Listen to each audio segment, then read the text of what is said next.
テレビアニメ鬼滅の刃、遊郭編11話、いよいよ最終話です。今回は、ダキと牛太郎の過去について解説いたします。いよいよ明日です。明日で遊郭編のアニメが終わってしまう。最終話は思う存分泣きましょう。たくさん泣いた後は、ダキと牛太郎がどんな人物だったのか、どんな人生を歩んできたのか、思いを馳せましょう。この二人の過去を見ると、どれだけ自分が恵まれているのか、また、人間の本質がどれだけ怖いものかがわかります。そのあたりもしっかり胸に刻みましょう。今回で全部まとめようかと思いましたが、最終話はあまりにもボリュームがありすぎる。なのでまた明日、最後の締めくくり動画を出します。最終話では、ドーマの声優も明らかになります。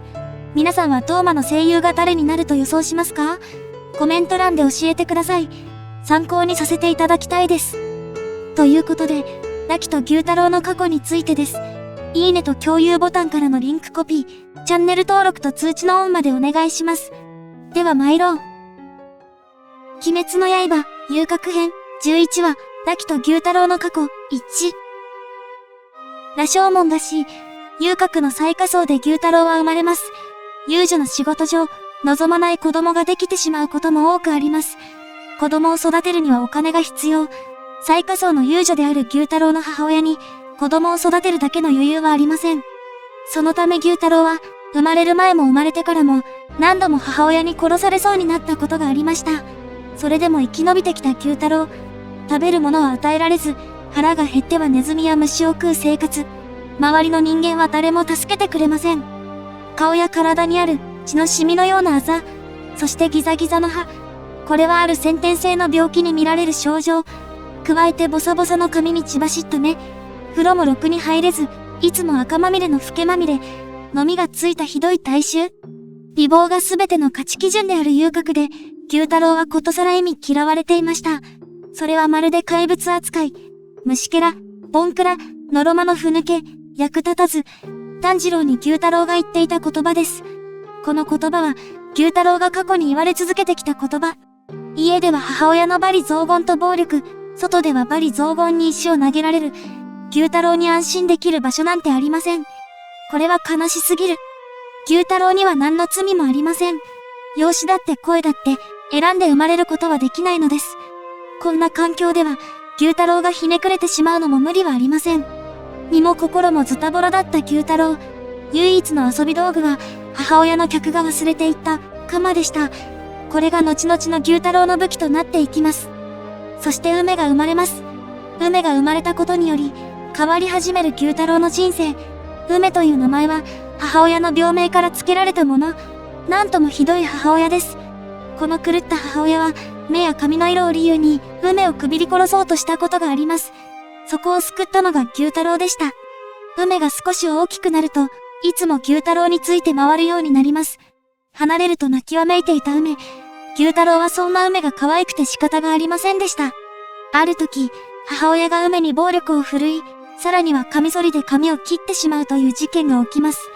梅が可愛くて仕方のなかった牛太郎は、怒り狂い、大暴れをしました。それからというもの、母親と牛太郎の力関係は逆転。母親は怯え、距離を取るようになります。原作では語られていませんが、どこかのタイミングで、この母親は亡くなっています。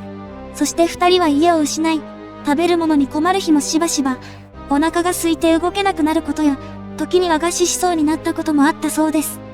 牛太郎は泣く梅を励まし、なんとか二人は生き延びることができました。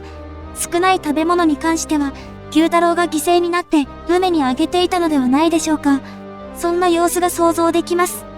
牛太郎も梅も成長すると、だんだんと食べ物に困ることがなくなっていきます。牛太郎は自分の喧嘩の強さに気づき、取り立ての仕事を始めました。牛太郎の取り立て率は驚異の 120%。利子まで余分に取ってしまう極悪さ。梅は道を歩けば声をかけられ、笑ってみせれば物をもらえるほど美しかったため、それを自覚してからは食べ物に困るようなことはなくなります。周りからは白梅ちゃんと呼ばれ、親しまれていました。そして後に梅は遊女になります。牛太郎は梅の美しさを誇りに思い、梅は兄の強さが誇らしかった。梅は牛太郎の劣等感を吹き飛ばしてくれる存在。二人なら最強。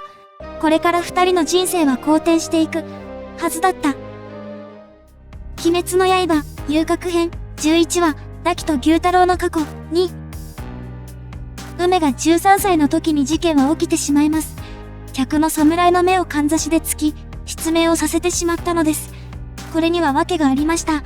侍が牛太郎のことを馬鹿にしたのです。梅は許すことができませんでした。愛する兄の侮辱を。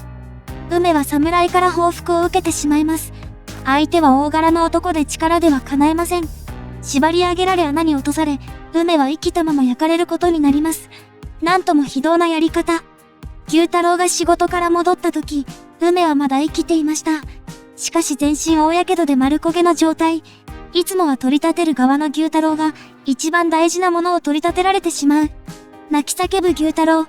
そこを背後から切りつける侍。侍は牛太郎の帰りを待っていたのです。おそらく梅を焼いた場所は牛太郎の帰り道。わざと見つけやすい場所で焼いたのでしょう。そしてこの報復を仕向けた真犯人が梅の雇い主である女将です。女将は牛太郎にも取り立てを依頼しており、その凶暴さに手を焼いていました。